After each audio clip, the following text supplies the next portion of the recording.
Welcome one, welcome all to DeFi Crypto and Airdrops or DCA. I'm Veteran Crypto, aka Mike, and this is the Blockchain Report with Jeff. How's it going, brother? Good, man. Good. We got we don't have a lot going on at work, so we're kind of sitting idle. So I'm trying to fill the time, but yeah, it's nice to be able to jump on an early stream, try and curb some of the fears out there. It's been a yeah. bloodbath, There's, man. dude. I've been watching it. I was wanting to do a stream yesterday. I've been seeing just everyone, just the morale and Hmm. just everyone's so beat down. And because everyone is so focused. Hey, what's up, Josh? What's up, brother? I appreciate you. What's up? Everyone's so focused on price, and I get it. We're all here to make money, Hmm. but you can't get beat down on price, and we'll get into why. Um, because Hmm. the market is being manipulated. The market's being held down. Price is being held down so big money can stack their bags. They want to buy at the low, just like us. They want to buy low and sell high. So they Hmm. have ways of buying to where they don't pump the price.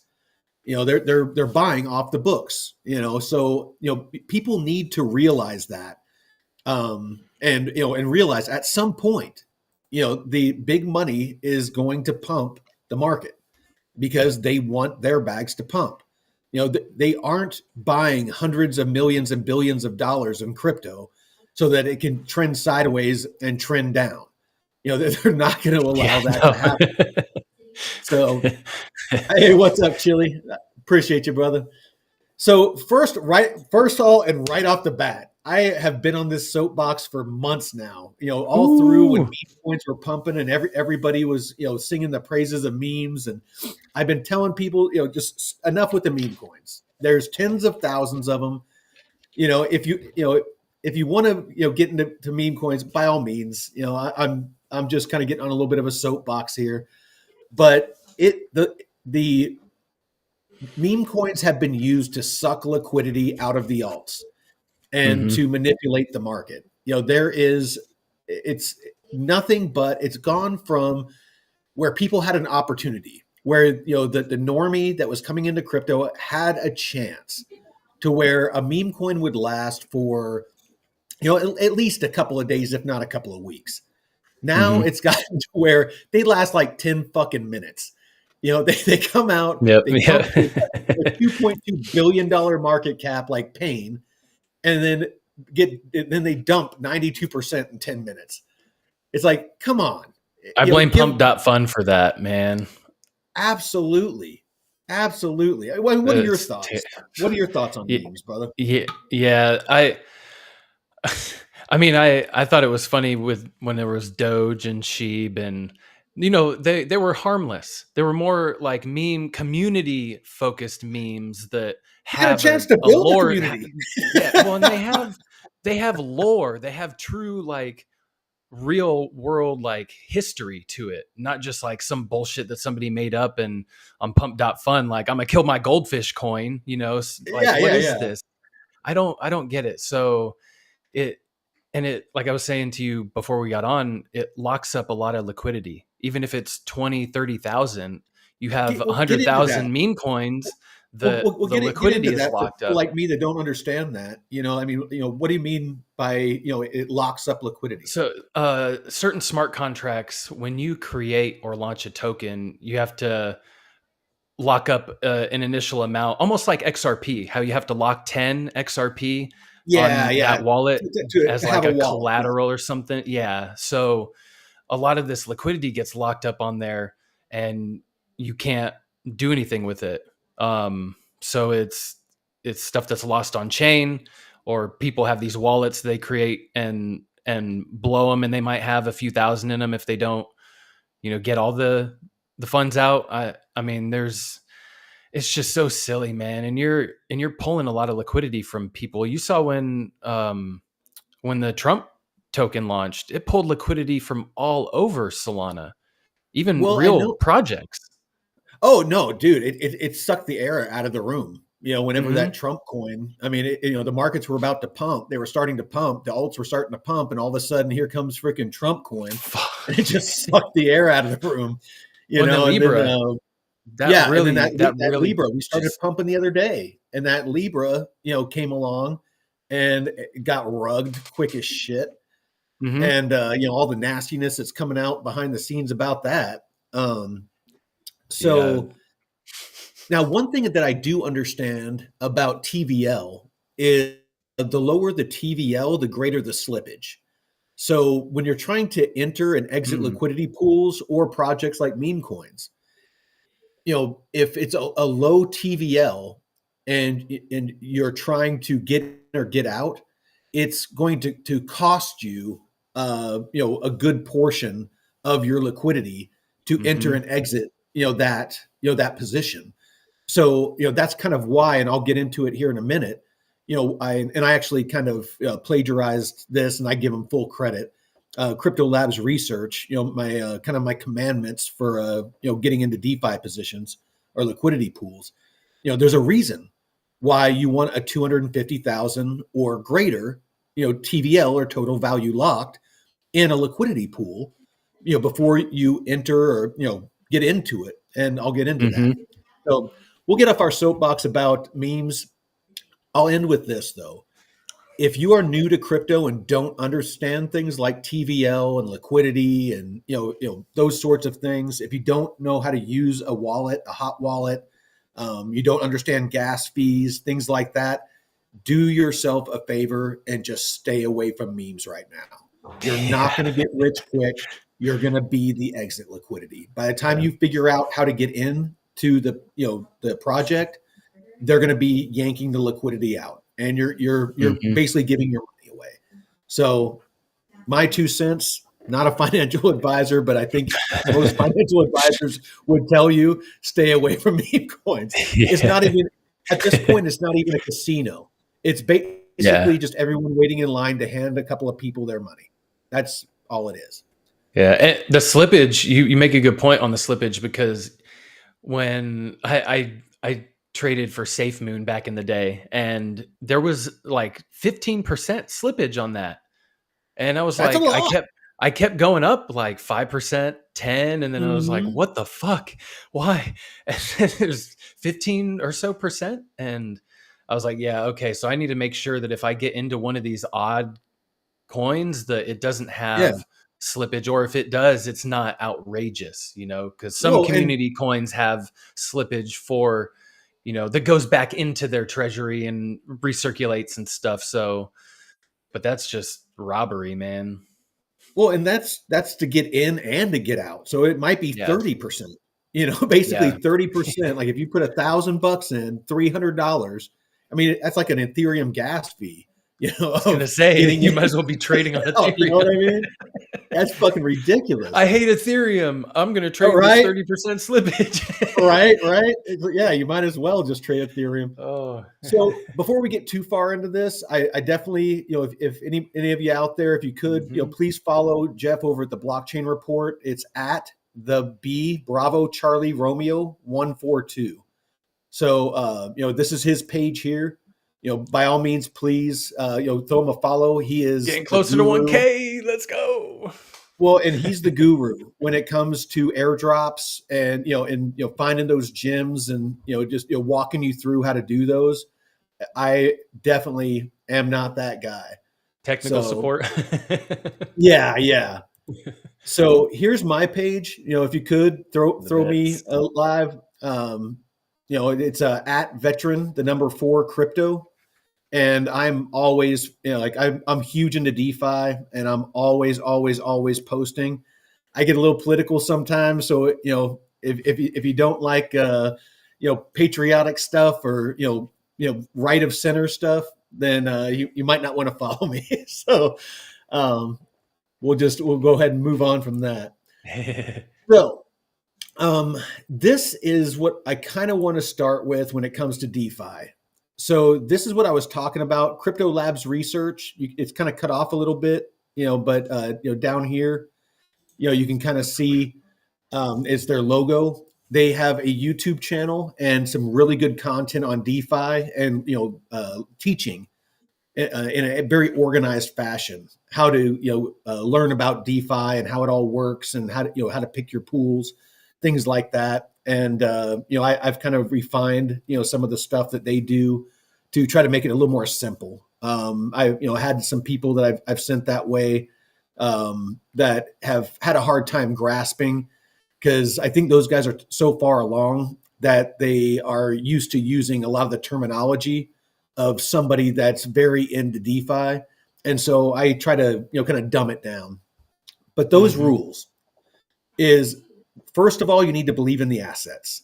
If you're getting into a liquidity pool, if it's USDC and ETH, are you comfortable? Like if you end up where if you put $1,000 in, if you end up with $1,000 of USDC, are you okay with that? If you end up with $1,000 of ETH, are you okay with that? And it's not so much for pairs like that, but if you're getting into something like, a meme coin, if you end up where that meme coin crashes and you end up, where all of your value is locked up in that meme coin, are you going to be okay with that? So, that's number one, what you need to ask yourself before you get into a liquidity pool. Something like this. Obviously, Bitcoin, USDC, I'd be okay with. ETH, USDC, I'd be okay with. Things like that. Second, as I mentioned before, TVL or total value locked. You want it to be $250,000 or more of total value locked. Again, because of the slippage. If it's less than that, then it starts to get to where you may or may not be able to get out. There might not be enough liquidity for you to get out without taking a huge hit. If you put $1,000 in and you try to get out with low TVL, you might only get $500 back. There's things like that can happen. So you want high TVL, the higher the better. On top of that, you want a good 24-hour volume. You want the volume to be greater than the TVL.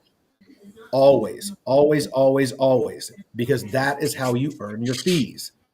The volume is the people that are swapping between the assets. That is how you're earning your fees.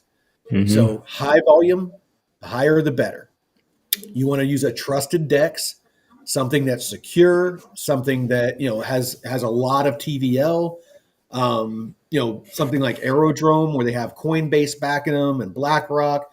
Morpho, they have BlackRock backing them, and Coinbase. Those are the types. Uniswap, very reputable. Those are the types of platforms that you want to. Oh yeah, and we'll get into that. Good God. High correlation. So this is a correlation chart on DeFi Llama. And basically, you can come down here and you can add, like if you want to add another token, like say you want to add Cardano, you can add that to the correlation chart. But basically, you just do an over and up, and it will tell you how well those assets are correlated. And what that means is those assets, if they're correlated, the values go up and down. Maybe not exactly, but they'll go up and down together. If they're uncorrelated, that means they move independently quite a bit, which is going to move you out of range, and you're going to get divergence loss. Yeah. Does that make sense? You'll end up losing a lot more, probably double what you would originally lose if. Absolutely, yeah, absolutely. Yeah, all right, can you get like fully liquidated on something like that? Not necessarily liquidated. You're just going to end up where you're holding, all of one token or a majority in one token. Okay. So say it's Bitcoin and Ethereum. They're pretty well correlated for the most part. But say if, Ethereum crashed and Bitcoin pumped, you're going to end up where all your value, they sold off, they're going to be selling off or DCAing you out of the pumping coin and buying you into the one that's going down. And then if Bitcoin stopped going up and all of a sudden Ethereum starts pumping and it comes back into range, then it's going to start selling off the Ethereum and buying back into Bitcoin until they're even. And then you're going to have 50-50. If Ethereum keeps going it's going to start selling off your Ethereum and start buying you into Bitcoin. Does that make sense? Just kind of how they move. Yeah. So, that's kind of what, correlation means. Next is you want on the charts. This is a Bitcoin dominance chart, but it's a chart. This, if you saw this on a liquidity pair, this would be good. This is a nice steady uptrend. That's what you want to see, is either sideways trending, like something like through this range here. Here, let me do a box real quick and it will make it a little bit easier. So, through this area here, if something was trending sideways in a range or ranging sideways, this is perfect for DeFi. It's going to stay in a range. Mm-hmm. You're going to be constantly earning. Freaking awesome. The other thing that you want to, be able to look at is if it's trending up and to the right, if it's going up in value, because you're going to be getting, it might go out of range, but as it's going up, you're earning fees and you're getting, diminished price appreciation. After it goes out of range and you rebalance, you're going to keep getting that price appreciation and the fees. So both trending sideways and up and to the right are both good. If it's going down, if it's trending down over time, it's not a pool that you want to get into. And then, of course, last is just gas fees. If you're paying a ton of fees, either through slippage or, like it's an Ethereum mainnet, it's, that's something that you want to stay away from. Because if you're only putting in like $100 or a couple of $100, but it's costing $50 or $60 to get into it and to get out of it and to harvest and to do all those different things, it's just going to eat up all your profits. Yeah. So what you got anything that you want to jump in on before we move on, or? No, that was good about the correlating assets, because I mean, Ethereum's been kind of the same price it was 4 years ago, and Bitcoin is, almost doubled from its all-time high, not doubled, but maybe like 25% or 30%. But 30-40%, absolutely. But Ethereum's just been kind of flat, so I'm just kind of curious what that kind of imbalance would look like. If you held Ethereum and Bitcoin in a liquidity pool for years, but Ethereum stayed kind of flat and Bitcoin just really took off, I'd be kind of upset. I'd hope that the rewards would make up for it, though. But no, and if you don't exit that pool, and the cycles, that like move like they have historically, and if Ethereum really have to worry about pumping, and Ethereum starts pumping, it's like, you're going to have to be really freaking patient, because I mean, it's been months and months and months that Bitcoin's been pumping. And Ethereum has, done nothing but trend sideways and trend down. That would suck, to hold. But, that's kind of the one downside to liquidity pools, and why I'm always telling people, until you learn about, divergence loss and, impermanent loss and things like that, and, how you incur those, it's really good to stick with lending. Where you're just lending your USDC or you're lending your AVAX, whatever. And you're only earning like 40, 50, 60%, which is huge. It's not a couple hundred or a couple thousand, but you are fully holding your HODL bag. You're not losing any coins whatsoever. You're still earning, 30, 40, 50%. That you're stacking to those bags. You're safer. And if the price goes up, you have every one of your tokens that are appreciating in value.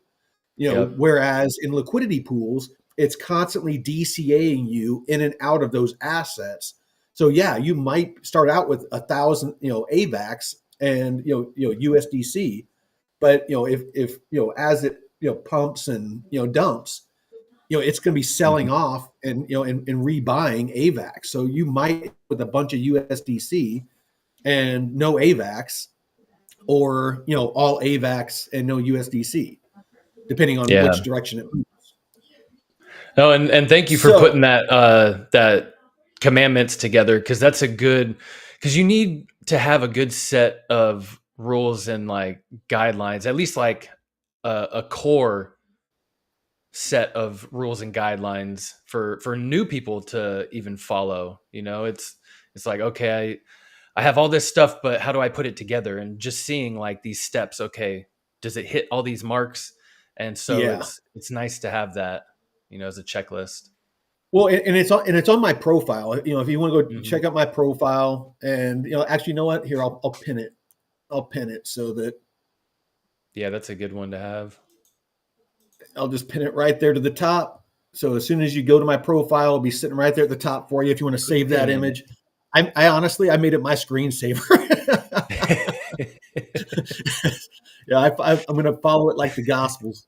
Yeah. So this is kind of the first bullish thing that I want to share. And and Jeff, I definitely, want your input on this because you're a lot smarter in crypto than I am. But I pulled this up on Token Terminal. Really, really good website for data. I'm huge on data. I like fundamentals. I like investing based off numbers and logic, and not emotion, and things like that. But looking at this, this is the TVL, the total value locked on a lot of these DeFi platforms. So you got Uniswap with like 8.6 billion, Pancake Swap with 1.8 billion. You got another 1.7 on Curve, Hmm. Aerodrome, moving up in the ranks. You have all of this TVL that is just constantly going up. And so let's see. Let me see if I can pull up. Yeah. So, looking at this, same thing. This is 2001, end of 2001 at the top of the last bull market. You can Yep. see that, liquid staking, dexes, lending, all Well, of these different, DeFi things, the amount of TVL that they wait, had. go to early 21. Go to the first spike. I want to see what's the volume on that. And because that's when it first really hit, Well, because Well, that's a January huge of fucking jump. 2021, dexes were only about 6 billion and lending were about 4.5 billion. After the first pump, then dexes, they went from, they did like a 10x, like over a Yeah. 10x Yep. as far as TVL. They went down a little bit, and then you got the big pump, kind of like what we're waiting for Damn. right now. Yeah. And you got the big pump, and then that was like would that be like a 20x? Yeah, Shit. yeah, Yeah. like a 20x as far as TVL. Whew. And then of course we dumped down into the bear market. Look at You can kind that of see, dump. Holy yeah, shit. it's just freaking dropped off. It dropped off like freaking big time. Oh man, that Trended, looks like Yosemite. yeah, yeah, Was yeah, that? climbing freaking what's that face? There. Yeah. Oh, that's Oh, fuck. scary. Um, But yeah, I mean, you look, we haven't even gotten close to the highs of last market, and we did not have Oh. the regulation that we're getting now. Hmm. We didn't have any institutional money like we do now. Base chain wasn't around. With Mhm. all of with Morpho and all the BlackRock money and the tokenized real world assets that are going to be coming in. All of the the centralized for lack of a better term DEX. I know that they're not necessarily DEXs because you have a lot of very centralized institutions that are backing them, but they it's the Wall Street 2.0. Mhm. It's all of that value when they start tokenizing treasuries, when they start tokenizing stocks, they start tokenizing gold, when, they start tokenizing, what you were talking about, intellectual property, real estate, all of these things, they're going to be on chain. And none of this was barely even a talking point during the last bull cycle. It was all gaming. It was all, things like that. So, we are on the precipice of going from a speculative market to a utility market. And, we are just starting to realize the utility of blockchain through institutional adoption. If you don't see the bullish writing on the wall right now, you are not paying close enough attention. If you're allowing yourself to get emotional because of some price dumps, you are going to miss out on one of the largest wealth, generating opportunities of the normal person, the normal human that are in this market. I can't stress this enough. I mean, what are your thoughts, Jeff? I mean, am I just like delusional or? No, and I'm kind of looking at this graph, like how the liquidity is kind of spread out because there's the introduction of real world assets more now, and I think there's more stuff that wasn't around in that last bull run. The liquidity is being spread around, but it is more utility based stuff. Even Well, with all dude, the meme coins and shit, this we're getting a lot more. This is Okay. RWA TVL by itself. Yeah, see, we had Here's nothing. here's June 2001, all the way back here, all the way down to where it's nothing. It's like 1.7 million or $3.7 million. And then 2023, it starts to take off, flattens out. 2024, we just start to fucking skyrocket. We're up to, almost 9 billion now. And we're just getting started. Yeah. No, I agree, and it's nice to see that we're moving towards more of a utility based ecosystem because it's what the blockchain was built for, real world use case and utility, and applying real world assets, man, especially in developing countries where they had no rights. The government could just take stuff, and now you're able to have your own property and your own financial security in your hands and not in the government's where they have like $100 million bills. Yeah. Oh, yeah. Yeah. Like Zimbabwe, where they had like the $1 trillion bill and stuff. That is true. It makes Yeah. no Yeah. sense, but it's and man, that's Oh, why dude. when I first got into space, Cardano was one that I really liked because Charles was going to these, developing countries and working with them to create blockchain infrastructure and give them the access that they need. So I really got behind that, and yeah, I just wish Cardano had a little more oomph behind it. Oh, But yeah. No, for sure. And we already went over the Bitcoin dominance, but here's the total three. So those of you that don't know, this is the total three on TradingView. So it's basically the market cap of all the alts minus Ethereum and Bitcoin. And you can see back here in the in the bear market, this we were trending sideways.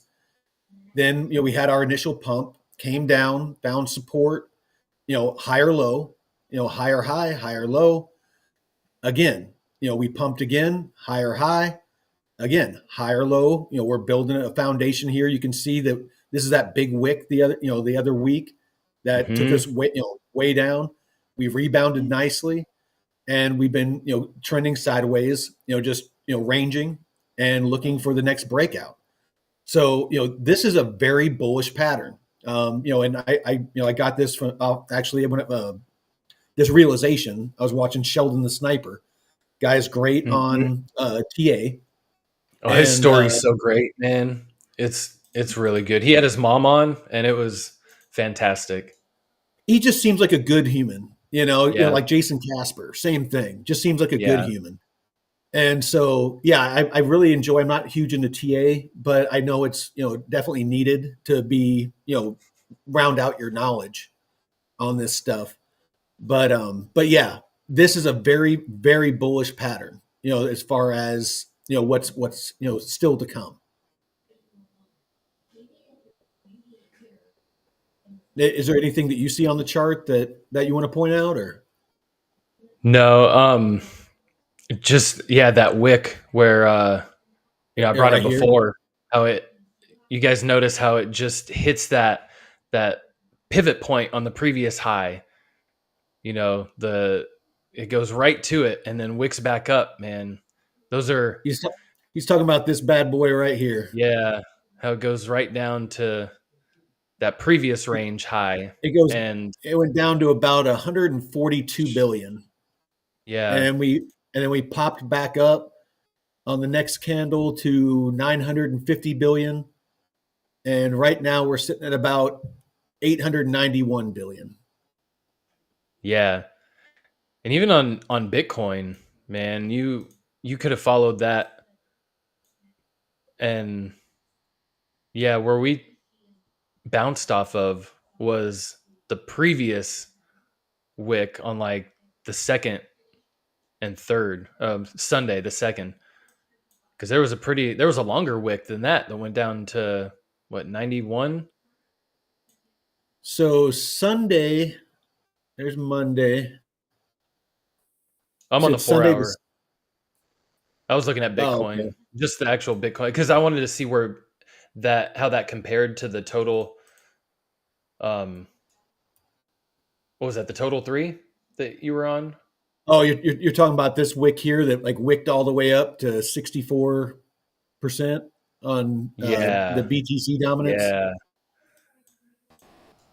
But you can see that Mhm. it got sucked back down, and since then it's actually been making lower highs and lower lows. Yep. I mean, it's it looks like it ranged a little bit and it tried to break out, but I mean we're still looking like it's like I mean it could definitely go either way from what I'm seeing. But again, I'm not a TA guy, so Uh, yeah, it can be hard to tell, especially with the manipulation that has been going on.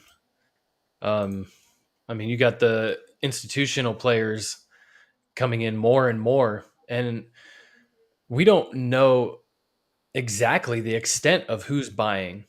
We know there's a lot of people buying, but how many government nations governments are buying right now? Are they having to disclose that, or is some of it private? well, I mean, I'm sure you can go on chain and look, if you know their wallets and stuff like that. And there's some pretty smart people out there that are tracking that down that are smarter than me. But and that's the great thing about blockchain and why people need to start learning about it and realize um, governments need to get on blockchain. Especially with our tax dollars. So there's transparency all this stuff Yep. where Doge is finding all this fraud, waste, and abuse. At any time, if the budget and our tax dollars were on the blockchain, any one of us could audit any part of the government and how they're spending our money, and call them out on it. I mean, it would give full transparency. It's definitely something that needs to happen. When it would You put a know, lot it, more money in people's pockets because you're not spending to pay extra all the bloat. All the bloat, people pushing papers and yeah, shit. You yeah. don't need all that. You got the blockchain, have transactions go efficiently. It's not 3 days, 3 to 5 business days or weeks. And you know Well, how they always say like the government, so it takes forever to get things done. No wonder why it costs a lot and it's not efficient. well, in real time, you could see, what revenue is being used, or Mm, or what liquidity is being used. So like if so much is allocated to, a certain type of research or something like that, you can see, in real time, okay, we're, 6 months, through the year, how are they tracking? Have they used half of it? Have they used a quarter of it? Whatever. So, it would, and then you could actually see individual line items to, quickly identify, and using AI, they could integrate AI to where it could identify, like you said, inefficiencies to where, maybe they don't need that much, they gave them 10 million and they don't need 10 million. That can be taken back and given back to the taxpayer, like they're talking about doing, with the funds that they're finding, that $5,000, check back to taxpayers. It could be a refund, for taxpayers at the end of the year. It would get the national debt under control. So, But you know how that works, right? With the smart contracts. So Yeah. you can set up the terms in the smart contract itself Yep. and have so you can lock up that, 10 million for this and this and this, and they have to fulfill that, each breakdown, each step you have, okay, I get paid by producing this data, and then I get this step. So whatever's left over, if it's like, oh, I didn't complete it or we're having to end it, that gets sent back, like you said, to whatever pool. And we're not just, because there's a lot of stuff that just gets kind of sitting there in a pot that No, that's all the money that's a lot of the money they're finding is it got Yeah. allocated for something that doesn't exist, and it's just sitting in this nebulous black hole. And or the other thing that as far as efficiencies that being on the blockchain could do is it could ensure that the money is allocated or used properly. So yeah, they got 10 million, but only 10% of that is to pay people. Another 15% is for materials. Another 20% is for travel, or they can say that this is how it has to be used, and it would ensure that they stayed in budget. So whoever's managing that project would have access to that, and they would be able to see in real time and do reports with a couple of clicks of a mouse. And instead of this long drawn out process of where you had an accountant or something like that would go through all your books and receipts and all of that on the blockchain. Your in real AI time. agent. An AI agent could tell you'd be like, hey, Grok or whatever, how are we tracking on our budget so far? And it could be like, oh, well, you're outpacing your budget in this area, you're under budget in this area, whatever. And then you can make real time adjustments to how you're managing your team to ensure that you stay in budget. Ooh. So anyway. So does Grok have a premium? Does Grok have like a premium that or like an enterprise service that I don't think as like an AI agent? Because I'd be curious as if they would include that with crypto. If they would build that service out, because that would be if Grok's that powerful, or Grok 3, having it an arm for crypto where it can manage or help give you a good breakdown of your portfolio and how to manage it properly. That'd be interesting. Yeah. I'm gonna have to talk to Elon about that one. yeah. Have a sit down. So this one here also, I wanted to point out because it's important. Here's the beginning of 2024. And, basically what this is the TVL on each of the chains. So Bitcoin, Ethereum, Tron, Arbitrum, Solana, XRP, OP, Polkadot, all that sort of stuff. So, you can see, again, we trended sideways for a while. We pumped, and we're pretty much just trending sideways again. We haven't dumped. We're still, still making higher highs and higher lows. We're in an uptrend. So, this is another bullish indicator. don't just look at the price. If you're always, it's just like in DeFi, how I tell you to track your tokens, not the price. Zoom out, look at the whole picture. This data is the great thing of, like we were just talking about with government. This is, data aggregators are awesome. If you really want to get into the nuts and bolts of, these different platforms and, projects and, all the different things, and to get the analytics to make your investing decisions, stock market, the companies that, that invest in the stock market, like Fidelity and stuff like that. This kind of thing, you used to have to pay tens of millions of dollars, if not more, to have access to. We get them for free. Bloomberg terminal. It's expensive, man. Just for data. Absolutely. But data, if you want to be a serious investor, you need to do it based on data.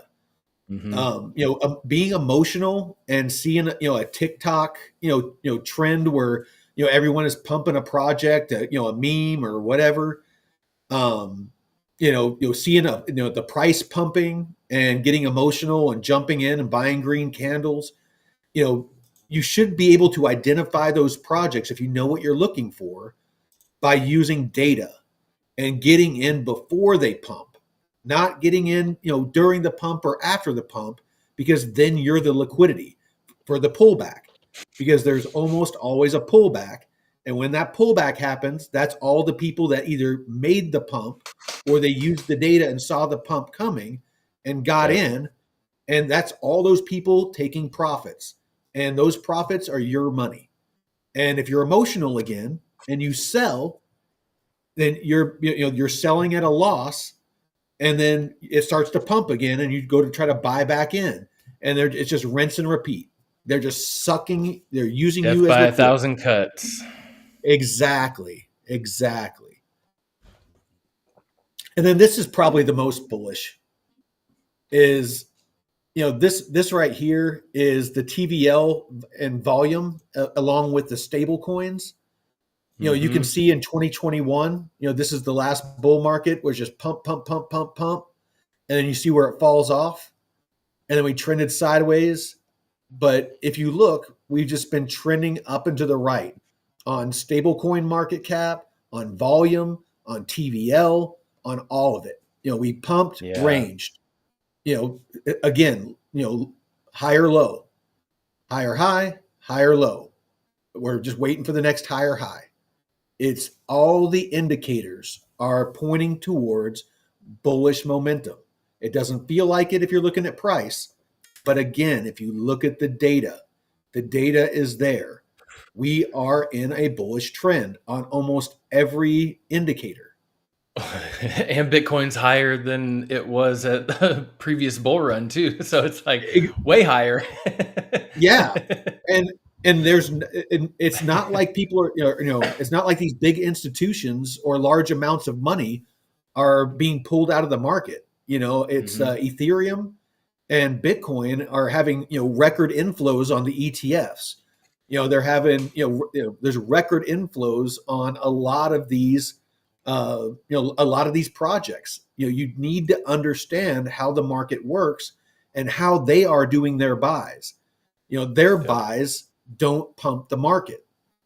But rest assured, they will pump the market. They will make their nut. Trust me. Well, if anything, Michael Saylor is going to keep buying. So you got that to go off of. If anyone stops buying it, you'll have Michael Saylor buying all of it. So he'll pump your bags, I guess. Yeah.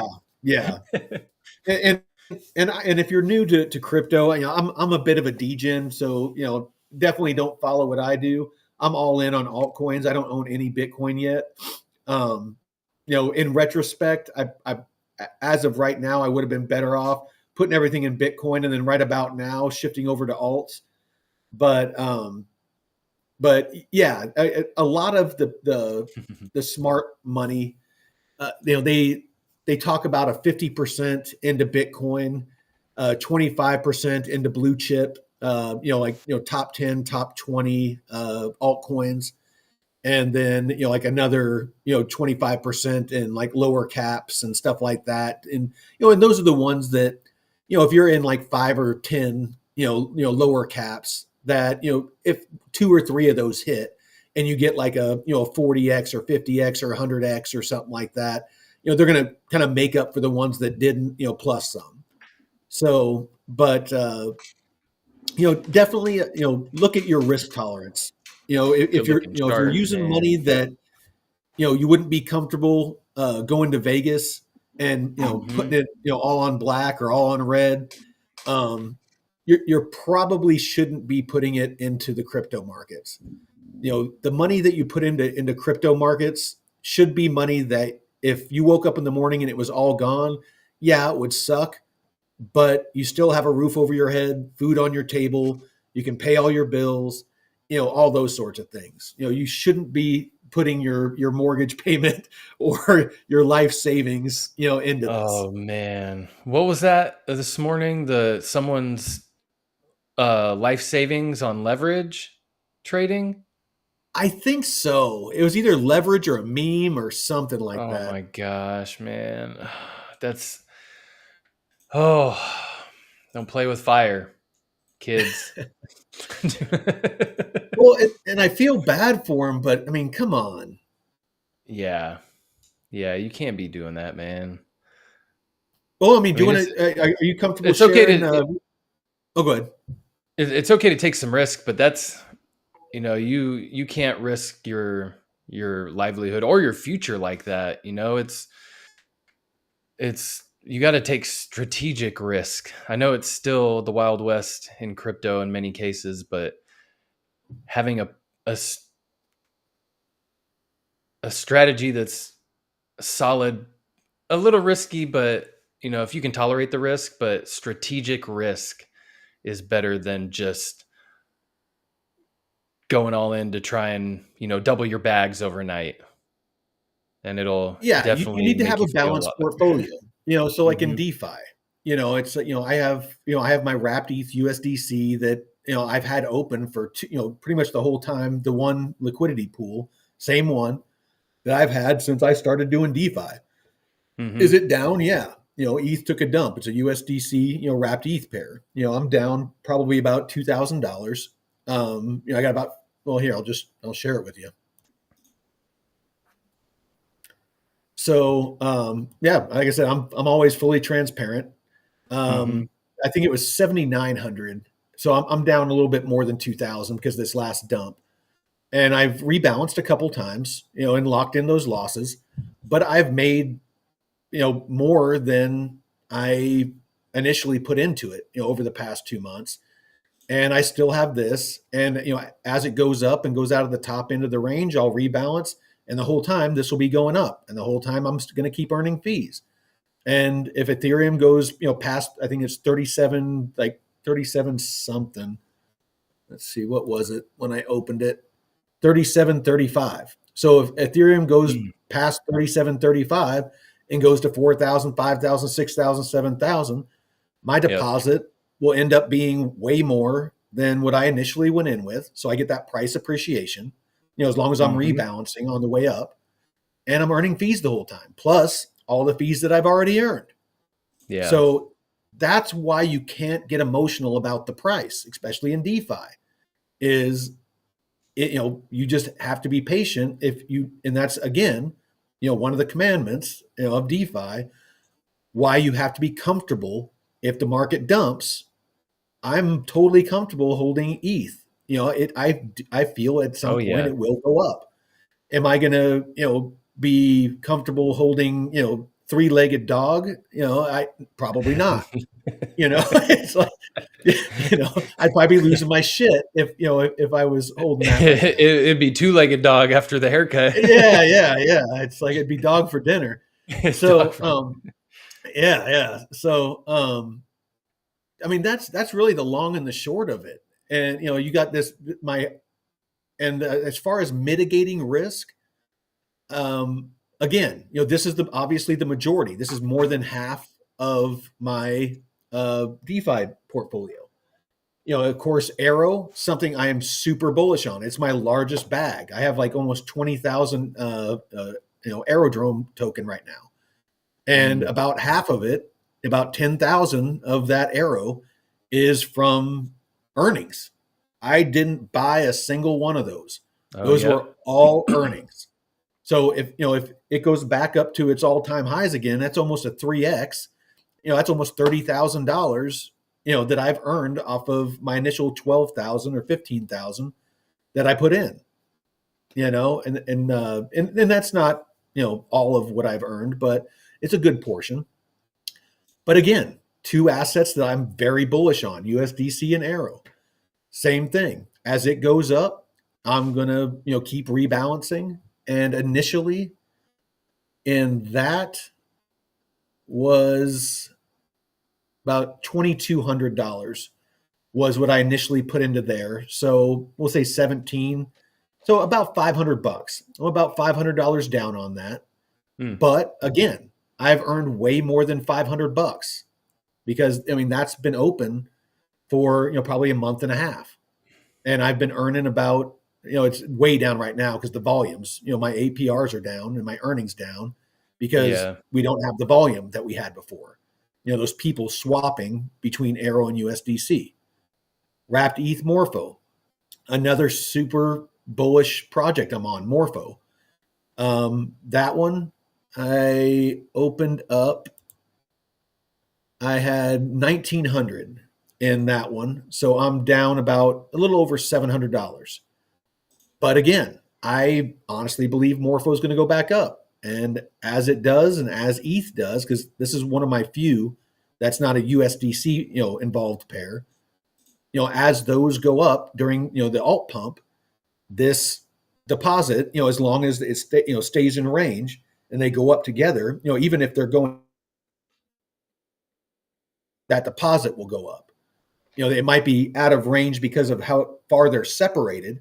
So I might not be earning when it does it. I can always rebalance. But if both of them are going up, if ETH goes up faster, it will DCA me into Morpho.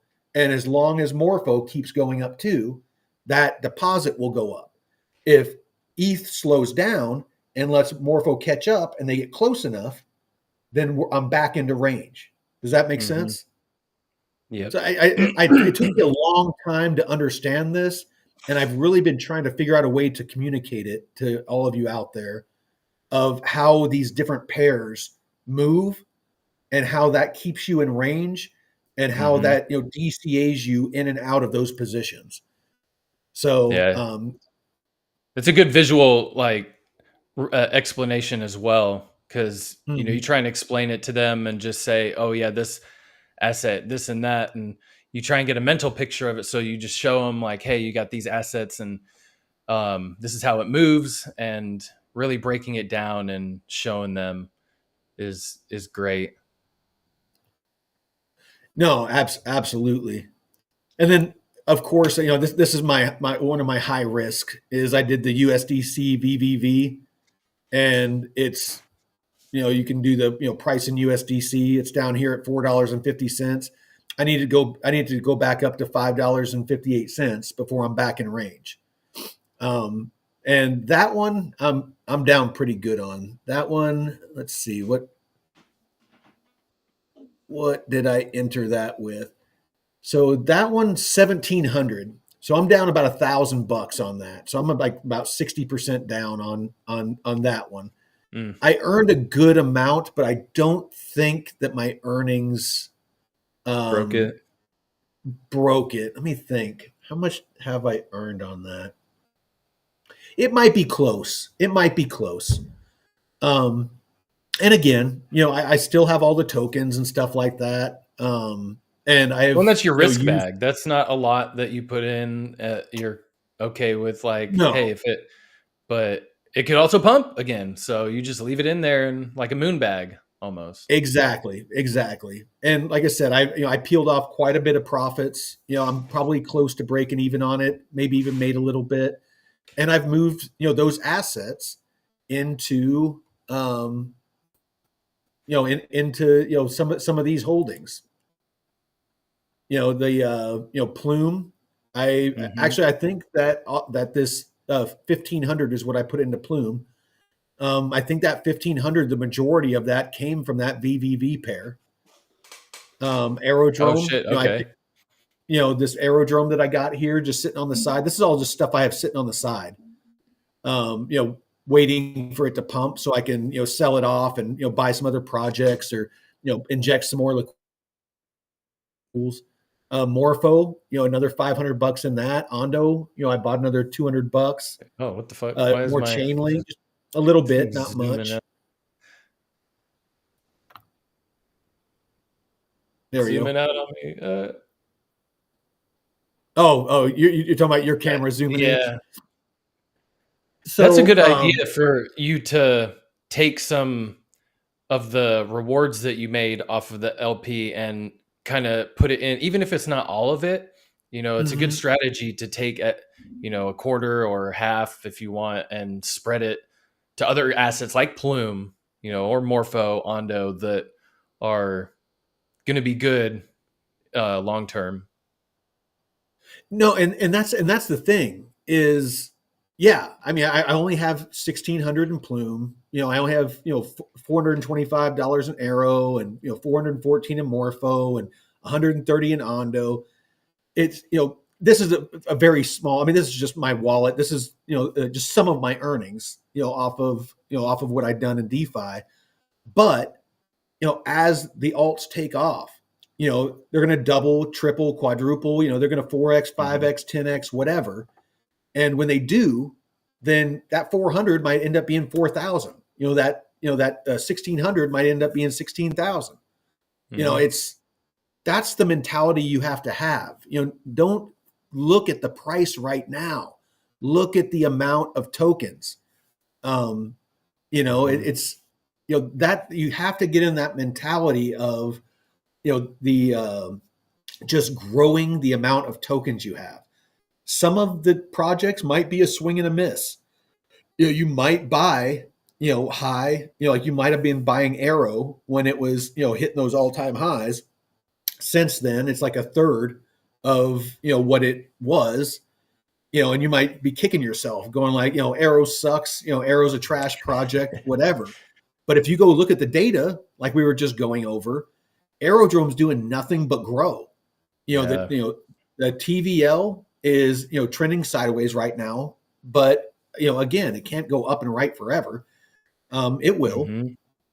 but TVL is growing, fees are growing, the amount of money that the project is basically buying back, where they're taking Arrow and they're locking up Arrow, so taking those tokens off the market and locking them up for 4 years. So it's almost like staking. It stabilizes the price. Mhm. So keep these things in mind when you're doing DeFi. Don't get discouraged if you're only using a couple $100 and you're only earning, 5-10 bucks a day. That's a free 5-10 bucks a day. That's Yeah. 150, $300 a month. That's over $3,000 a year. Making 100, using that same terminology or that same train of thought. You're making an extra couple of $1,000 a year. And then Mhm. imagine that that's just the current value, that if it's worth $10 a day. Now think if that $10, because the token goes up, and it's $30, you just 3x'd. So that 3,000 a year or 4,000 a year now becomes 9,000 or 12,000 extra that you made in a year off of a couple $100 that you put in a DeFi, freaking liquidity pool, and can forget about for the most part. Especially if it's an AMM or lending. And if you're Oh constantly yeah. compounding that, and you're putting that, you start out with $300 and you put an extra 100, 200, and 300 into it at the end of the month because you're just compounding that yield. You have 600 now for the next month. And if you can do that again, that 600 becomes 1,200. That 1,200 becomes 2,400. 2,400 becomes, freaking 4,800. 48, you see where this is going. By the end of the year, you can turn a couple $100 into tens of thousands of dollars potentially. Mhm. That's the mindset you have to have. Get out of this meme coin. I'm going to put, a couple $100 on a meme coin and wake up in the morning and be a millionaire. For every one of those people, there's thousands and tens of thousands of people who lost everything. Yeah. Hey, Deadwood, what's up, brother? And you got to be able to hold strong through the through the turmoil too. Don't yeet your tokens. No, dude. Again, look at my portfolio. At one point, I'm down like $6,000, roughly on my DeFi portfolio. It's like, yeah, if I was emotional as shit, I'd be like, fuck DeFi, and I'd be selling all this, and I'd just be sitting on bags. But again, because I zoomed out, and I'm like, all right, let's take a closer look at this. And this is my closer look. That's why I track what I do, is I can go back and I can look, and I can see, back in December, see, this is the 15,000 that I started with. And I had a total of 27,000, and this is back when the market was, getting towards the highs, when, Bitcoin was breaking all time highs and was well into the 100,000s, and, everything was, pumping, and, again, everything was going good. You look at now, it's like, I'm actually doing better now. Like the last time I logged was the 17th of February. I have more, and I've pulled a bunch of liquidity out, and I still have more liquidity than I started with, overall. Yeah. Because I don't count my locks. Oh no. No. So yeah. my total is on the 17th was 22,500 roughly. I subtract my locks, my Aerodrome locks. And at the time it was 6,248. And so that leaves me 16,235. So, what I have in VFAT, plus what I have in my wallet, that 2,600, that I have in my wallet, plus my earnings from my locks. So, all of that together is, kind of what I count as my liquidity. So, yeah, like I said, I don't want to belabor the point, but I know that a lot of people out there are just really feeling the FUD right now. And I really want to emphasize that you shouldn't be, do not capitulate, do not get FUDded out. There is almost nothing but bullish, and other than price, there is nothing but bullish indicators out there right now. If you're doing DeFi, the whole time that crypto's been dumping and trending sideways since that last pump, me and Jeff and Josh and a lot of the people here in DeFi, that are learning DeFi, we've been earning, to different degrees, but we've been earning, on our bags. And something better than nothing, man. Snail can always win the race, Oh, dude, slow and steady wins the race. Yeah. Always. And you're sleeping, it's earning. As long as you don't take a big shit, you're sleeping. Dollar. No, dude. Yeah. I don't care if I make $5, I don't always have to make $100 a day. I don't care if it's $5 or $10. That's $5 or $10. What would you do if you walked down the street and every day you found a $10 bill? Oh, yeah. Just magically everywhere you went, there was a $10 bill on the street. Dude, you know what's funny is that I will find cash, not like usually multiple times a year in weird places. Like I found $50 at a music festival one time. I found $80 on a train tracks, like on Thanksgiving Day too.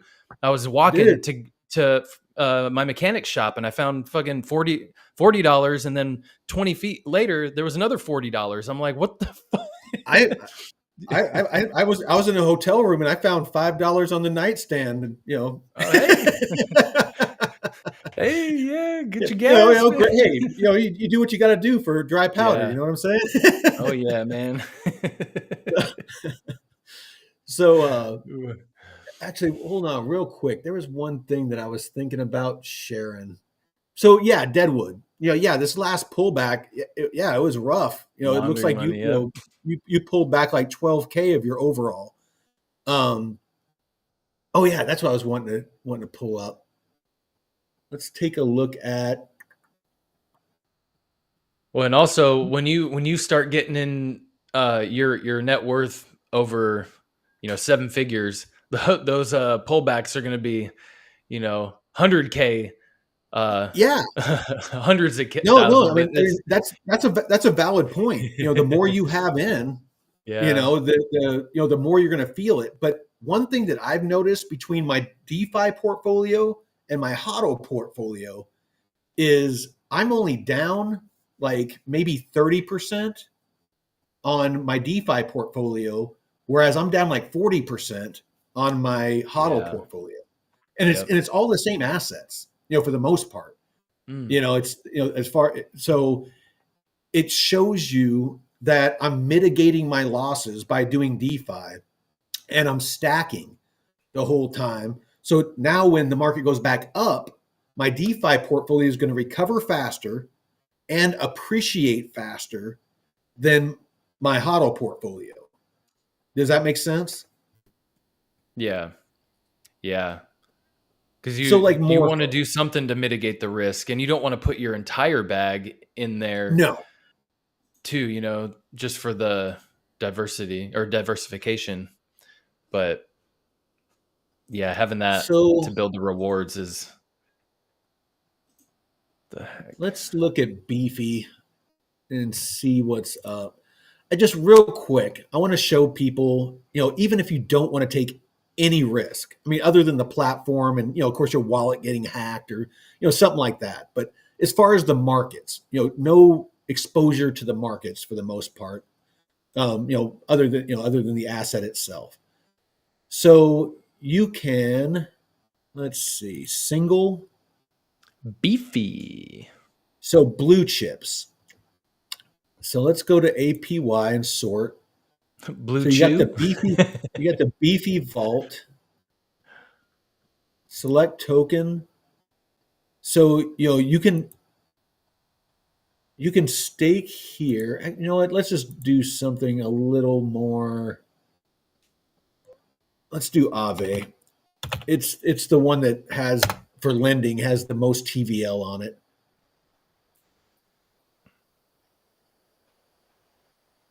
All right. So here's Aave. This is one of the best as far as TVL or total value locked for lending. So it's not going to be massive amounts. I mean, and right now with the way the markets are, the APYs are going to be down. Mm-hmm. But so like USDC, you can earn 4.37. So you could stick your stable coins here. You can stick your Ethereum here. You can stick a lot of different tokens here. And then as the markets heat back up, these will go back up. If you have PYUSD, you get 3.68% plus you get an extra 4% in PYUSD. So you're earning 7.68%. But again, this is a good place for your HODL bag.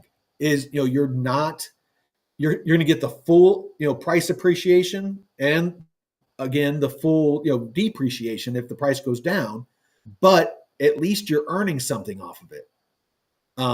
As opposed to just sitting in your wallet earning 0%.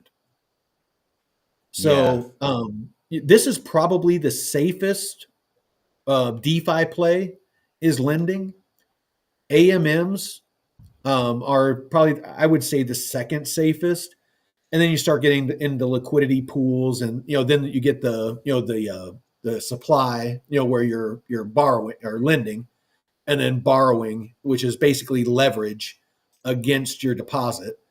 And that's a whole nother story. But that can get kind of sketchy if you over leverage and things like that. But we'll save that for another. The tentacles get deep, man. Yeah. But if you're just looking for a good place, in these, downward and sideways trending markets to just be stacking tokens, maybe not, a ton, but, at least earning something, especially in bear markets, is lending is a really safe place to do it. Yeah, Yeah. no, KuCoin is kind of where I got my first. Deadwood, you're right. That's kind of where I got my first taste of DeFi. Was KuCoin had a very deep roster, of lending that you could do on their platform, and that's Mm. what kind of got me the bug. And then, of course, we all got cut off from KuCoin, bastards. And Yeah. but I hear that they might be letting the U.S. Customers back. So Ah, hey man, that there's going to be a lot of companies coming back because of the regulation, like more friendly regulation and administration. So it's going to be good to see, absolutely. and hopefully lower Well, taxes on do you that. have anything else to add, Jeff, or does any of you guys out there got any questions? I just gotta say, I'm kind of happy that we're getting this sideways action, just so I can stack up a little more on the rewards. 'Cause I know I'll be taking a little money out here in the next month because we're moving at the end of our lease, so I Oh, gotta have a little bit on the side to have for secure our next place and stuff. So we're downsizing a little bit, so it's I'll have a little extra money to put into the markets, this year. So hopefully we don't go ripping up too fast. right. I'm kind of like, yeah, I don't mind the sideways action right now, but and I'm and like I said, look. for DeFi and concentrated liquidity pools, sideways action is gold. Hmm. Yeah. So let's Oh, and see. then the IP token, the story token, the story protocol. So it took a big Here, dump when it came out. Have you seen the price of it? no, no, no. Yeah, it dumped on the the day after, uh from like $2 to $1.40, and that was like 3 days ago, and it's up to 270. It's almost doubled. Oh, it has doubled. Yeah. Let's see. Let's see what the market's doing right now. I'm in no rush to get off. You gotta go, or Nah, all right. Yeah, chilling. it looked like Deadwood was saying Plume is trying to break out.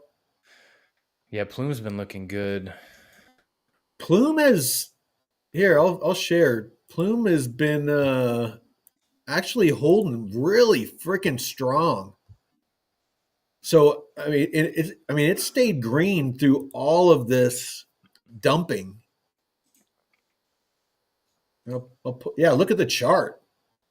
Yeah. I mean, this is the day.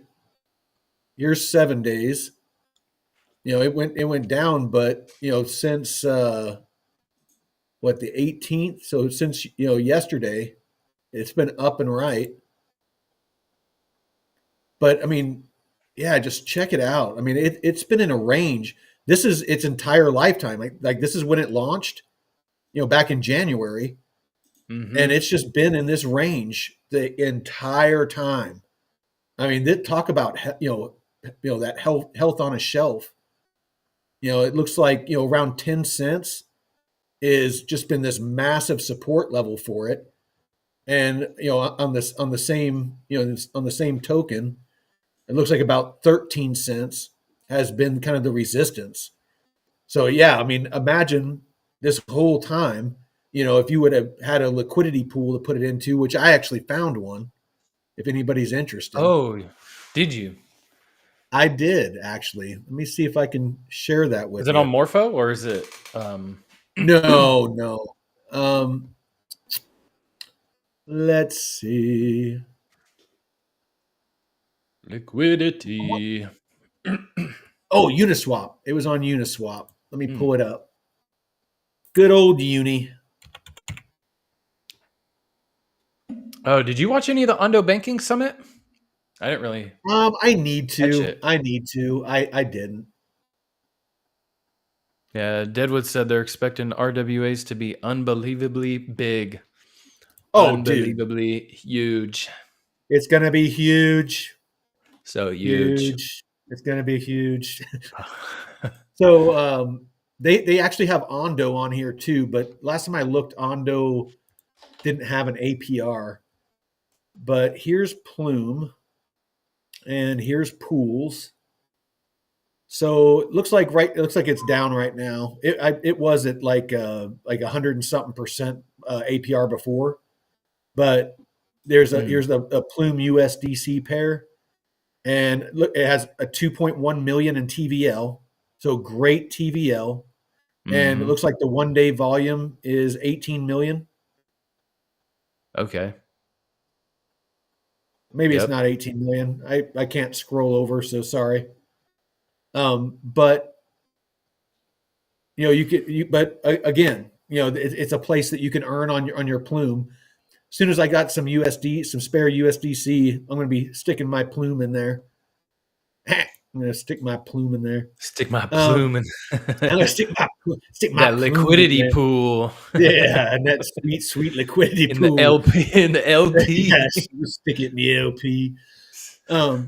So here's Ondo. Let's see what Ondo. Oh yeah, here we go. So you got an ETH Ondo pair. You're earning 62%. I don't know if I want to risk my Ondo in a ETH Ondo pair though.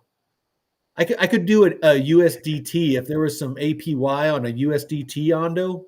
Yeah. I could definitely get in on that action. But yeah, look at that TVL though, 6.5 million. Uniswap's a So beast. no, Uniswap. I mean, it's definitely the place. For as far as TVL, you can't mess with it. The only downside is a lot of it, like Plume and Ondo. They're both ETH mainnet, so keep an eye on those gas fees. Yeah. Don't just click through. When you're depositing that liquidity, don't just click through and approve like I do when I'm on Aerodrome, because I know it's only gonna be like 5 cents, 1 cent, things like that, which is still a bad habit to get into.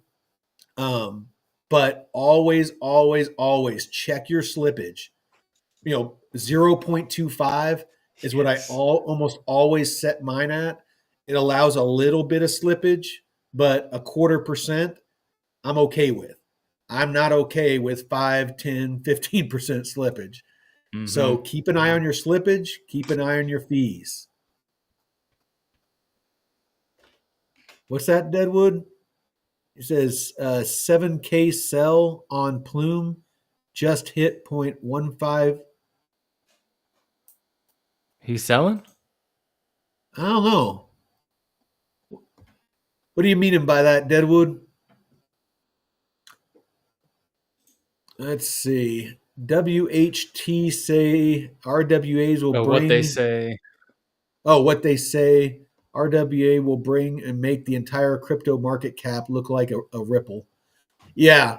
No, I honestly, and of course I sound biased because I'm into DeFi so much, but the amount of value that RWAs, I won't pretend to know, how that's going to scale and when it's going to scale, but the amount of value that RWAs and DeFi is going to bring to blockchain is massive.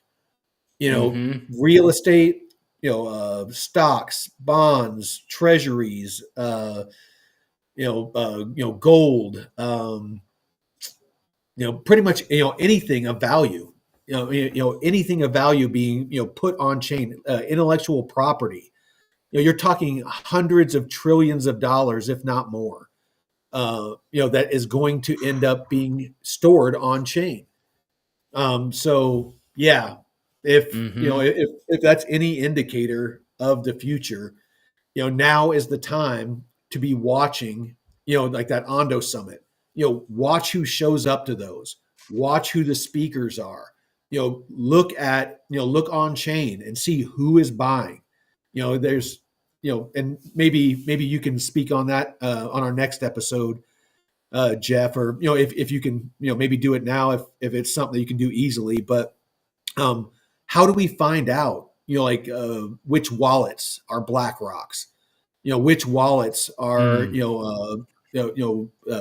Donald Trump's what's that, World Fi or whatever, Oh yeah, World Liberty, World Liberty yeah, World Finance. Liberty Financial.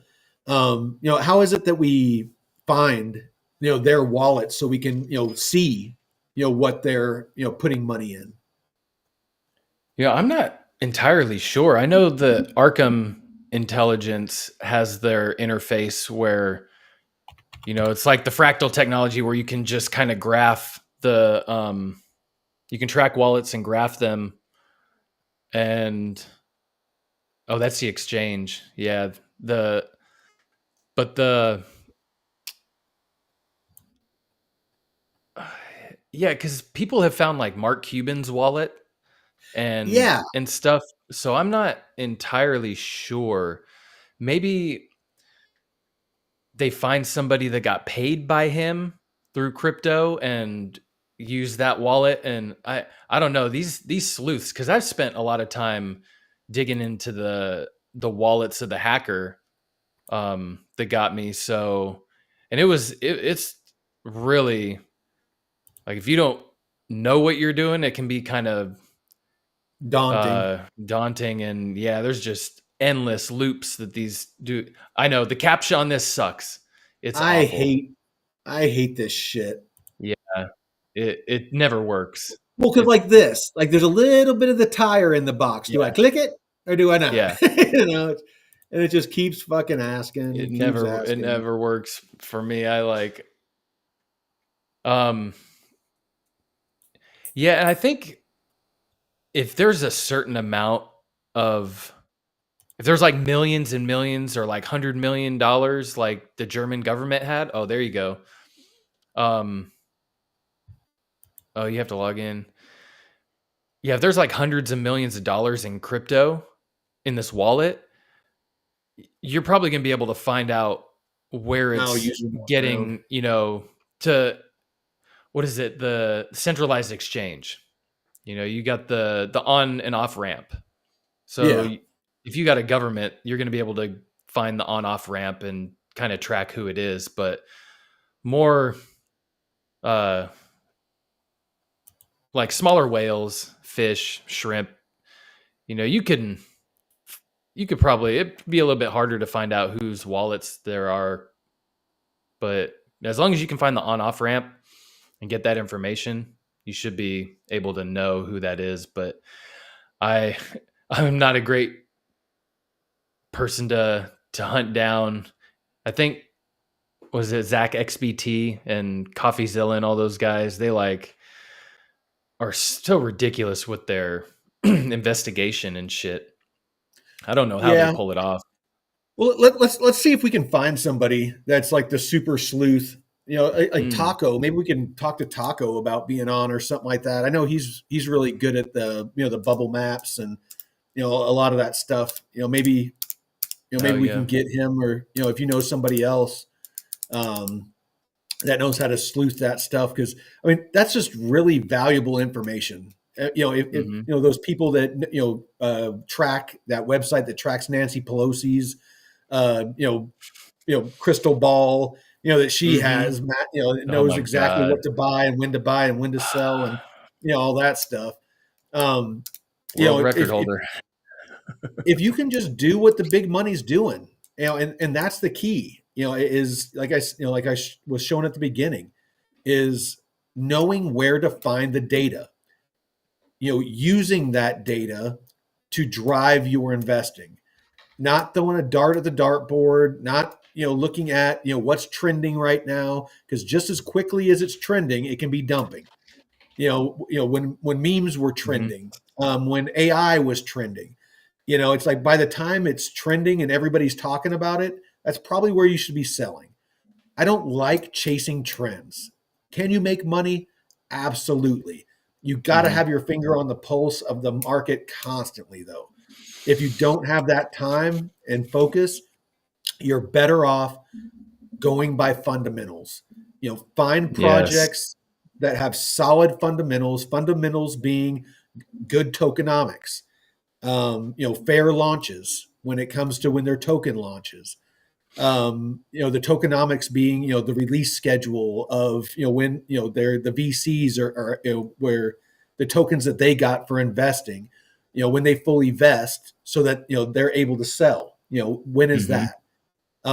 Token releases, when those token releases, because potentially that could be, sell-offs, things like that. What is their use case? Who are their partners? Who is the team, that built it? Yeah. Who is the team that's running it? You want Are to they know who fully they are. are they fully doxxed? Hmm. Find their LinkedIn pages. Look at what other projects they've been on. Were those projects all failures? Were they all pump and dumps? Were they, solid, good, honest projects that made their investors money? These are what you should be. And again, I'm not a financial advisor, but this is what I do. This is how I invest my money and how I have done pretty well for, again, just an old dumb vet that, living in the woods. It's, that What's is, this computer thing? oh, dude, it wasn't too long ago that I didn't know shit about computers. Like, yeah, I knew how to turn one Mm, on. I knew how, the mouse moved things and, that sort of thing. But I would say over the past 15 years, I've gotten, very computer savvy. And in the past 4 years, I've gotten pretty crypto savvy. Most of my time, I didn't even have most of my life, I didn't even have electricity. I was living out of a backpack, oh so, yeah. and all the electronics I had were battery operated.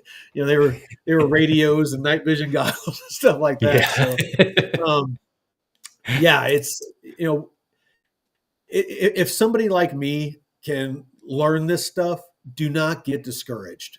Hmm. If you're learning DeFi, dig in, you know, reach out. We have a great community that we've just started here.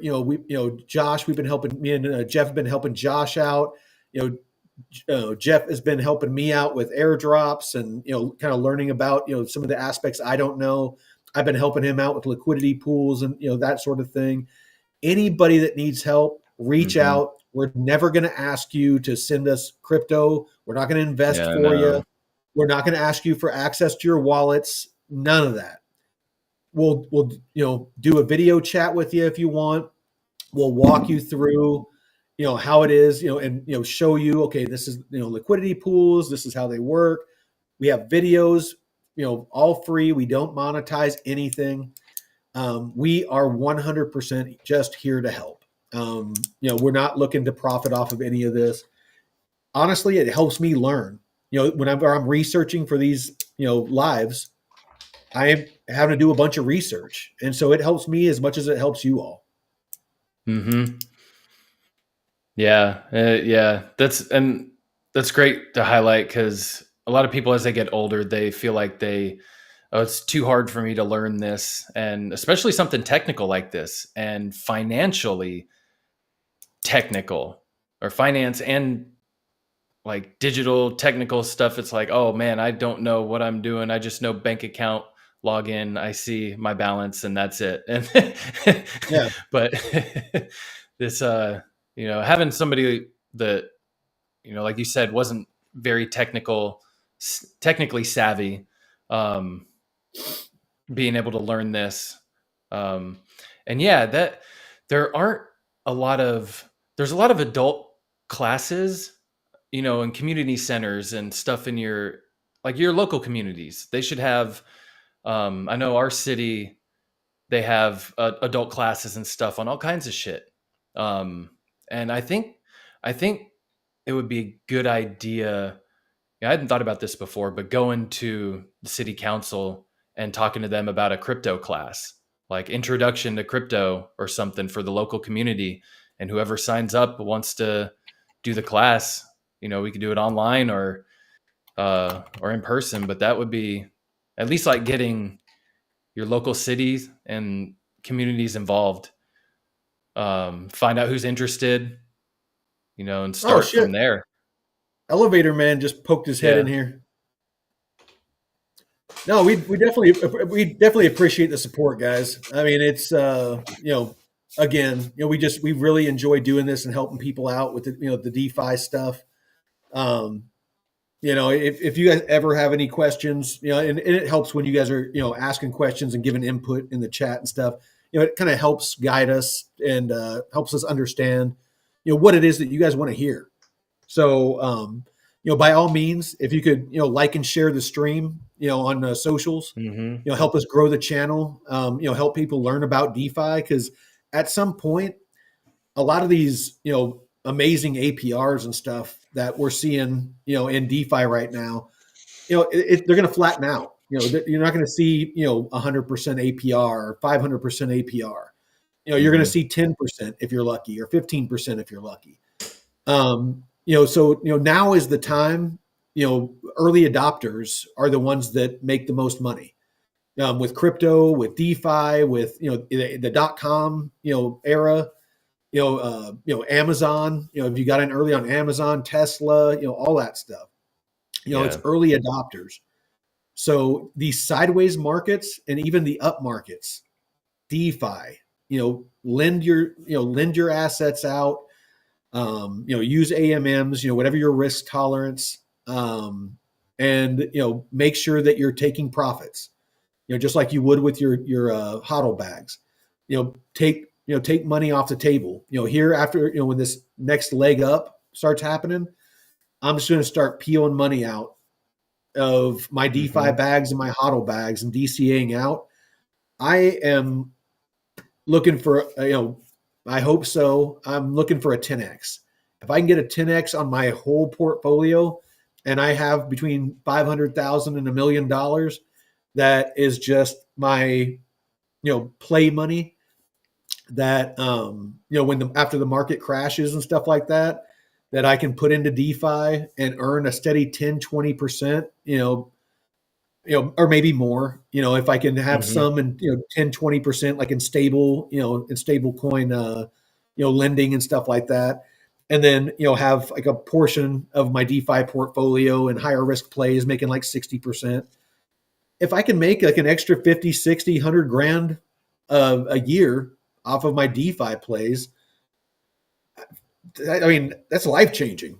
I mean, Yeah. 100 grand a year in spending money. I mean, I can be buying properties and, there's a Mm-hmm. lot of things. And then again, actually, I want to share this one last thing.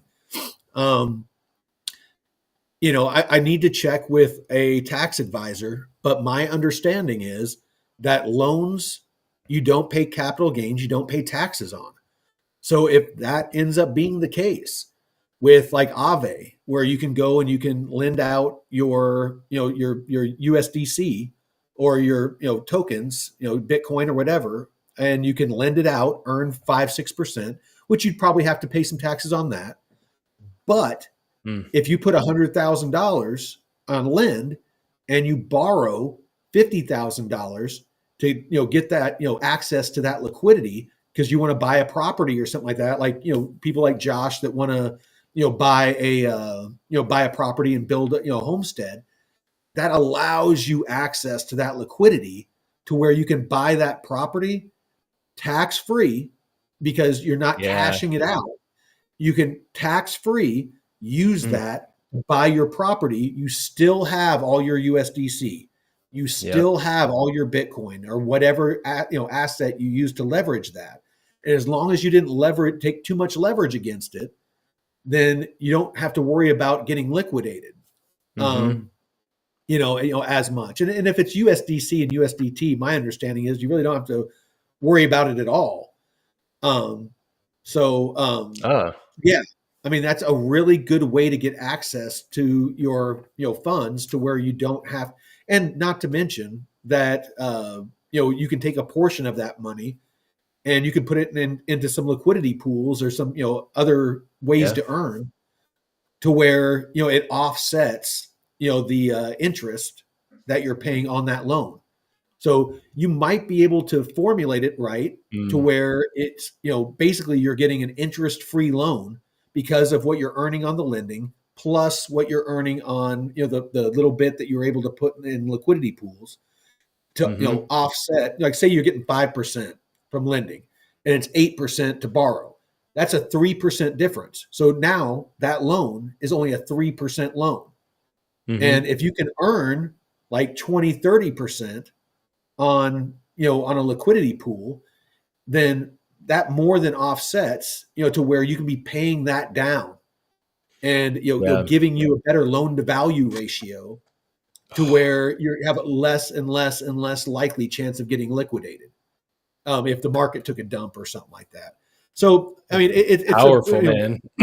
a much more advanced way to leverage that value, but something Mm-hmm. that I'm definitely digging into and researching before I do like a whole episode on it. I don't want to lead anybody astray.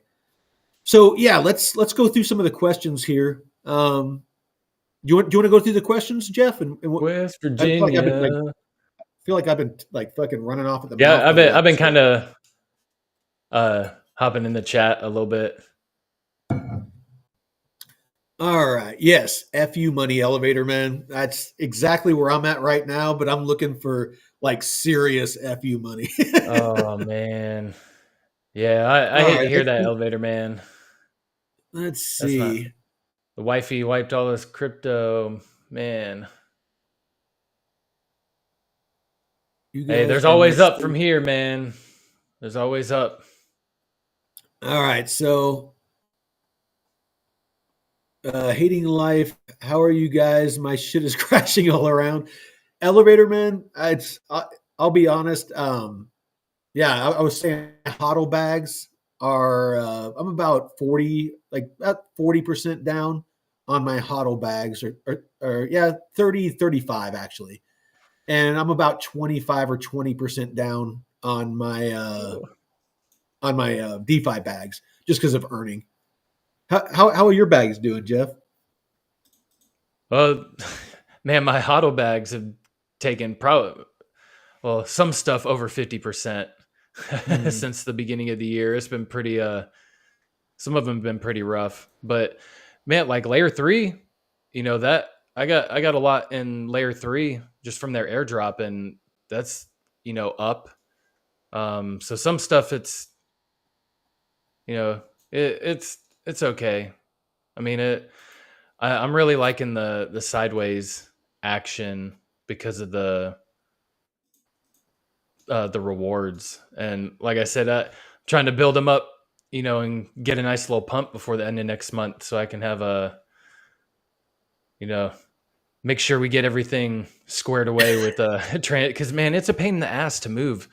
It's like we need at least 2 weeks to transition everything to the new place, and it's so having a little cushion will be nice. And the rewards, like on DeFi, are very helpful. Oh Just sitting yeah. here in the sideways action, and my range on the Ethereum or liquidity pool isn't a wide range. So hey, so very very small range. Yeah, that's what she said.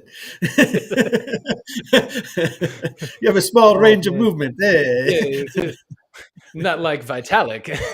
Yeah, that guy. He's fucking packing a hog. Oh Um, man. Oh Josh, so I'm elevator just in man. the that concentrated liquidity wrapped ETH USDC.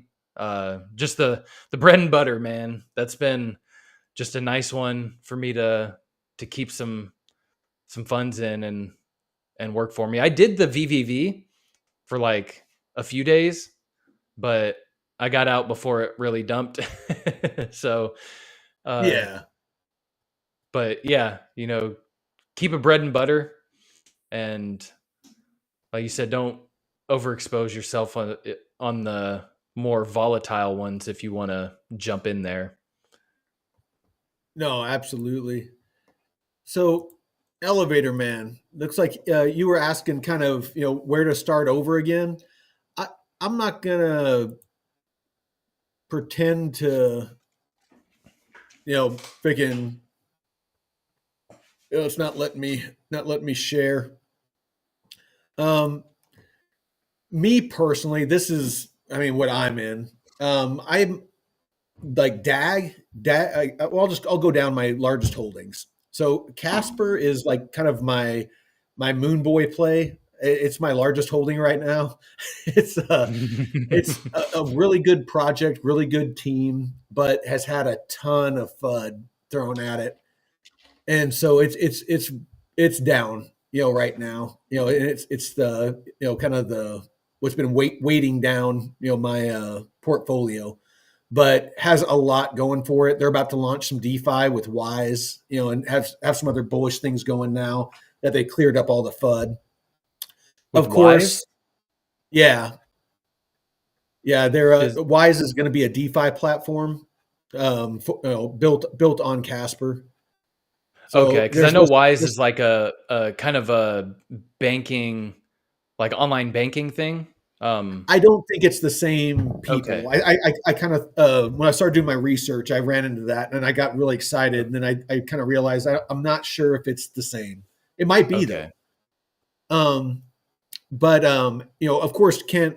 I won't stop talking about Aerodrome. I mean, Aerodrome, just because of who's backing it, and just how quickly that it's been growing. And the amount of TVL and the tokenomics, the way that they keep locking up the tokens Yeah. that everyone is worried that there's no no what's that? There's no max to how many tokens they can mint, but they're constantly locking them up, and so Yeah. it's not something I'm worried about. That flight school. Well, and didn't they just Yeah, announce recently that they had like over 50% or something locked up, or yeah, 40%? It was quite a large number. So it's good to see. yeah, yeah, absolutely. Um, DAG, DAG it's so underrated right now. Constellation DAG, they're the ones that are working with the U.S. government, the Air Force and Space Force, and um, there's just a lot of use cases that they're actively involved with. And I mean, it's sitting as far as market cap at just over number 300. They're at 298 right now. But me personally, it's one I'm very bullish on. Of course, Ondo for RWAs, tokenization, Chainlink, Chainlink among many others. It's an Oracle, working with Plume and working with Ondo, as far as interoperability. AVAX, doing a lot of really cool stuff. I mean, it kind of touches on a lot of different things. They have, it's a decent DeFi. They, with that off the grid game, in gaming, they're doing a lot of really cool stuff.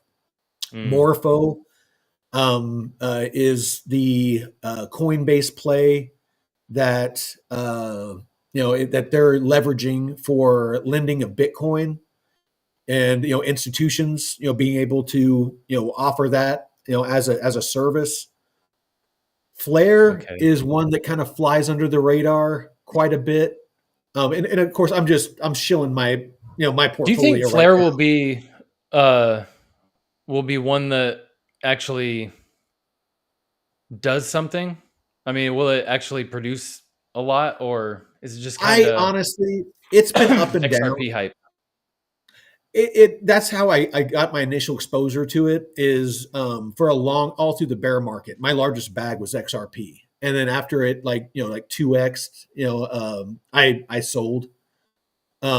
And so I mean, it goes to show you, I don't have a crystal ball. I didn't hold for the 6x or anything like that. I made like double, maybe triple my money, and then I sold. and got into Arrow and Okay. all that stuff early. And, of course, it made some good money on that too. So, I don't try to time the tops, but that's how I got my initial flare. And before I got into DeFi, you can make like around 3% a month off of just holding flare on Uphold. I get airdrops every month for it. Yep. A couple thousand flare. Um, Plume, of course. I mean, every day it seems like they're coming out with another 2 or 3 partners. But for the most part, that's kind of my portfolio and like what I've done my research on. But there's so many good projects out there, that I'm not in that I wish I was in. I just, you only have so much dry powder. You got to kind of, pick your horses and, do Yeah. your research. And, I'm sure there's a lot better projects than I'm invested in. These are just the ones that I've found that I'm bullish on. So, again, elevator man, I won't pretend to tell you where to put your money, but that's where I'm putting my money. And I had VeChain for since the end of 2020. I bought like 7 or 8 thousand VeChain and just set it in my ledger. And yeah, I didn't even sell in the bull run 21, but so when it ran up, back in December, I think I sold near the top. It was like 7 cents or almost 7.5 cents when I sold, because I was like, I can put this in another asset. Like, I know I've been holding it, but what are the chances it would keep running? And I didn't feel that they were good. So it was already like, pumping pretty good. And looking Mm-hmm. back, I got out at pretty much close to the high. And I've reallocated that into, and it was like a 5 or 6x from where I bought it from. So I was already up, and I was like, oh, well, I can put this into other tokens that are newer and have more promise. VeChain's, I like it, but it's just not, the narrative is not there for it to be a heavy hitter. It's got Yeah, yeah, great narrative, but it's just not powerful enough. And other things, I felt were more valuable. So, think about that. Don't be yeah, afraid to move assets around if one you really like, but it's just not coming through like you thought it was. And, don't be afraid to move it into something else like Plume, like DAG, yeah. Arrow, the, So, yeah. elevator man, Jupiter. I want to The say that Jupes. Drew today on the blockchain basement was saying there was some serious FUD going on with Jupiter. Hmm. Um, and then Deadwood, Plume's about to be the chain link of RWA. I actually think that it's layer 0 and Chainlink that Plume is leveraging for their cross chain interoperability. Hmm. There, of course, Plume is partnered with Ondo and a bunch of other people. But Plume itself, I don't think has interoperability. They're leveraging again Chainlink and I think layer 0. Where is Plume? Plume is on the Ethereum mainnet, and where I bought mine was, I believe, Blowfin. But yeah, like Deadwood was talking Hmm. about, you can go to CoinMarketCap or CoinGecko, click on markets, and it will tell you. So it's on Bybit, BitGet, KuCoin, MEXC, Gate.io. You can go to Uniswap and swap for it. Um, but yeah, that's kind of the places that you can get it. Oh, Johnny! Oh, Johnny decided to join us at the end. Johnny. Good evening, join, sir. join, join us from Central America. Oh, nice. All right. Shit. Well, you got any closing statements, Jeff? Oh man, that was some good alpha and charts that you brought to our attention, because it's important to see. You see all the price is one thing, but when you really see the raw data and analytics, that are going on behind the scenes, and even stuff like Celestia. Oh shit, whoops.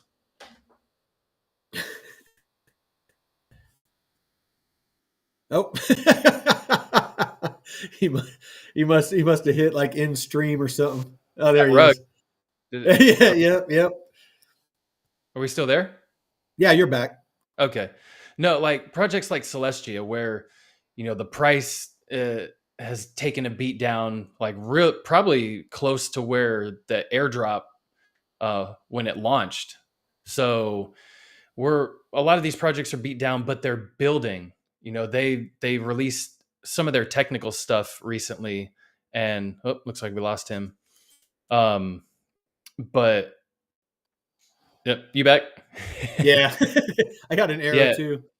So these projects are building and building, and fuck the price. It is important because you do want to make sure there's value there and it doesn't get rugged. But if you see that they're building and the team is doxed and they're putting out announcements and shit, that's what you want to see. That's where you have strong conviction. And the partnerships like Arrow and Ondo and Plume, and it's like, okay, I feel a lot better about the price. If it tanks, hey, just buy the dip, man. And yeah, and that's really good. A really good way to look at it. And why fundamentals are so important in investing is you can invest with confidence.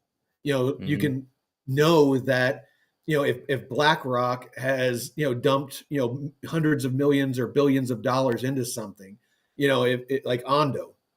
If they put all of their treasuries and they tokenize them on Ondo, that is not going anywhere. It's that whole too big to fail. If some of these fully realize what they're saying they're going to do with them, they're going to be too big to fail. They're not going to let Ondo go down if it's if all of the U.S. treasuries are on that chain. It's just not going to happen. Facts, yeah. So it's these are the projects that you need to identify now, get in early, and again, like I'm doing, when you can, use them safely. Mitigate your risk, but use them in DeFi to compound, earn on more Ondo, earn USDC to buy more Ondo, earn Arrow on aerodromes and, stack it, whenever it pumps, sell some off, buy new projects, just constantly planting seeds everywhere to where, again, $300 turns into 600, turns into 1,200, turns into 2,400. That is, how you're going to win this game. It's not, chasing a meme coin. It's, not, I mean, there's people that do it, but most, aren't going to day trade and, make that life-changing money. You're going to make a lot more, even people like Kelly, Kelly Kellum, super smart dude, knows his charts. He'll be the first one to tell you. He learned a really valuable lesson. He lost like the majority of his portfolio on a bad trade. And he calls that his tuition, his tuition to the crypto market. He paid his tuition. There's he's not the only one. There's, Jason Casper, a lot, Sheldon the Sniper. I've watched all of them, and all of them tell the same story, that they have some epic losses that taught them to get to where they are now. And, DeFi to me, if you do it right, is a really good way that you can earn, maybe not as much, you're not going to see 100% in a day, but you're going to have much lower risk. If you, especially like if you're lending or something like that, you might only be earning 10, 20%, but you're earning 10, 20% steady. You're sleeping, you're working, you're, doing whatever you're doing, you're earning. It's like having a second job, and every seed that you plant is like another little micro job.